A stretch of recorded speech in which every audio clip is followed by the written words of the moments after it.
বন্ধু বান্ধৱীসকল, স্কুলবিলাকত যে স্কুল সপ্তাহ পাতি আছে নিশ্চয় আপোনালোকে গম পায়। স্কুল সপ্তাহ আগতে কেতিয়া পাতে? যেতিয়া আমাৰ বছৰেকীয়া পৰীক্ষাসমূহ হৈ যায়, তাৰপিছত ৰিজাল্ট দিয়াৰ পিছত নতুন ক্লাছলৈ যাওঁ, তেতিয়া আমাৰ স্কুল সপ্তাহ পাতে। তাৰপিছত আজৰি হৈ নতুনকৈ আমি ক্লাছ আৰম্ভ কৰোঁ। এতিয়া কি কৰিছে, বছৰেকীয়া পৰীক্ষাৰ আগতেই স্কুল সপ্তাহ পাতিছে। ইয়াৰ পৰা লোকচান কি হয় নিশ্চয় আপোনালোকেও গম পাইছে। মই ভাবোঁ বছৰেকীয়া পৰীক্ষাৰ আগত স্কুল সপ্তাহটো পাতিলে বহুত লোকচান হয়, কিয়নো কণ কণ ল'ৰা ছোৱালীসকলক পঢ়া টেবুলত মন বহুৱাবলৈ বহুত দিগদাৰ।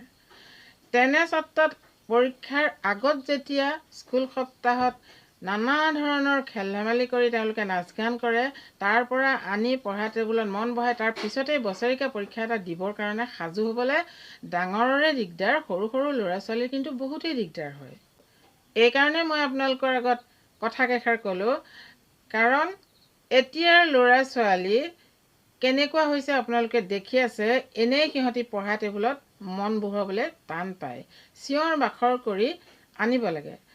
গতিকে তেওঁলোকক এটা বছৰেকীয়া পৰীক্ষাৰ আগত যেতিয়া নাচ গান কৰিবলৈ দিয়া হয়, তাৰপিছত পঢ়া শুনা কৰিবলৈ তেওঁলোকক মন বহুৱাবলৈ বহুত সময় লাগে। আমি আগতে আজৰি পিজৰি হৈ ধুনীয়াকৈ ফূৰ্তি কৰিছিলোঁ। তেতিয়া আমাৰ কোনো পৰীক্ষা নাছিল, নতুন ক্লাছ আৰম্ভ হৈছিলে, ফূৰ্তি ফাৰ্তা কৰি নতুন ক্লাছ আমি আৰম্ভ কৰিছিলোঁ। আৰু তেনেকৈ পাতিলেনো কি অসুবিধাটো আছে? জানুৱাৰীটো বছৰৰ প্ৰথম মাহ বুলি এৰি দিলে, কিন্তু জানুৱাৰীত আমি পিকনিক খামেই, খাই আহিছোঁ। আমি বছৰৰ প্ৰথম মাহ বুলিয়ে ধৰিম, কিন্তু কৰ্মক্ষেত্ৰত কি কৰিলে, এপ্ৰিল মাহটো প্ৰথম বুলি ধৰিলে। ঠিকেই আছে, এই ল'ৰা ছোৱালীসোপাক কিয় ইমান শাস্তি দিছে মই সেইটোৱে বুজি পোৱা নাই। 3 মাহৰ মূৰে মূৰে পৰীক্ষা এসোপা পাতিব, কিতাপ কিন্তু গোটেইসোপাই বোজা লৈ পিঠিত যাব লাগিব। কিতাপ পিঠিত লৈ যাওঁতে পিঠিটো বেকা হৈ গৈছেগৈ।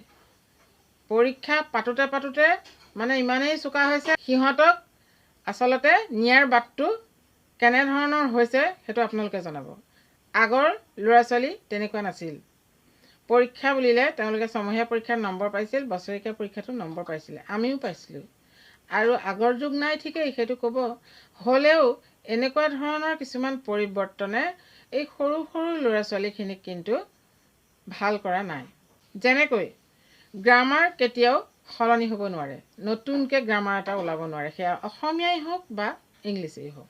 অংকৰ কিছুমান নতুন নতুন নাম শুনিছোঁ, কিন্তু অংকও ঠিক তেনেধৰণে 2, 3, 5হে হৈ থাকিব। আধুনিক যুগ বুলি 6 হ'ব নোৱাৰে।